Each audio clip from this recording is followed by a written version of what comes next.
बिस्मिल्लाहिर्रहमानिर्रहीम। अल्लाह के नाम से शुरू करता हूँ जो बड़ा मेहरबान निहायत रहम वाला है। अस्सलामु अलैकुम नाज़रीन, उम्मीद करता हूँ कि आप सब लोग खैरियत से होंगे। आप देख रहे हैं हमारा channel Zoya life health care. अगर आपने अभी तक हमारा चैनल सब्सक्राइब नहीं किया तो ज़ोया लाइफ हेल्थ केयर को सब्सक्राइब करना हरगिज़ मत भूलें।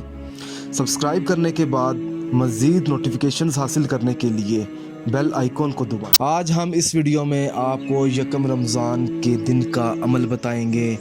रमज़ान में हर शख्स की दुआ कबूल हो सकती है, हर शख्स की हाजत पूरी हो सकती है, हर शख्स की मुराद पूरी हो सकती है, चाहे ख्वाहिश जितनी बड़ी क्यों ना हो, रिश्ते की हो, परेशानी की हो, दौलत की हो, काले जादू कर दिया जाता है जिन लोगों के ऊपर, बंदिश की हो। तो इन तमाम परेशानियों से बचने के लिए यकम रमज़ान को ज़ोहर के बाद आपने ये वजीफ़ा करना है। अमल बताने से पहले मैं आपको कुछ ज़रूरी बातें बता दूं। इस वीडियो को आखिर तक देखें ताकि आपको सही तरीके से समझ आ सके कि आपने अमल किस तरह करना है।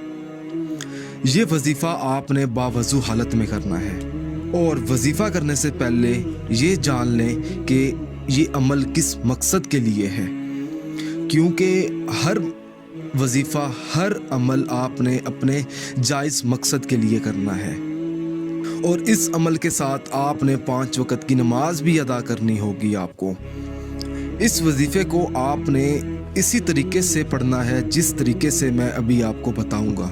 आपने करना ये है कि सबसे पहले बिस्मिल्लाहिर्रहमानिर्रहीम पढ़नी है और उसके बाद आपने 786 मरतबा सूरत नास पढ़नी है और उसके बाद आपने आखिर में 3 बार दुरूद मुक़द्दस पढ़कर अल्लाह पाक से अपने हाथ आसमान की तरफ उठाकर दुआ मांगनी है।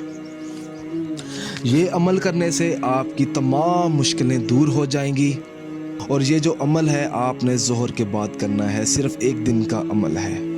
तो रमज़ान में ये अमल करने से, ये पढ़ाई करने से, सूरत नास की मदद से आपकी दुआ भी कबूल होगी और आपको जल्द से जल्द कामयाबी भी मिलेगी इंशाअल्लाह। अगर आप इस अमल के बारे में मुझसे कुछ भी पूछना चाहते हैं या कोई ऐसी चीज़ है जो आपको समझ ना आई हो तो आप मुझे इस वीडियो के नीचे कमेंट कर सकते हैं ताकि मैं आपको समझा सकूं।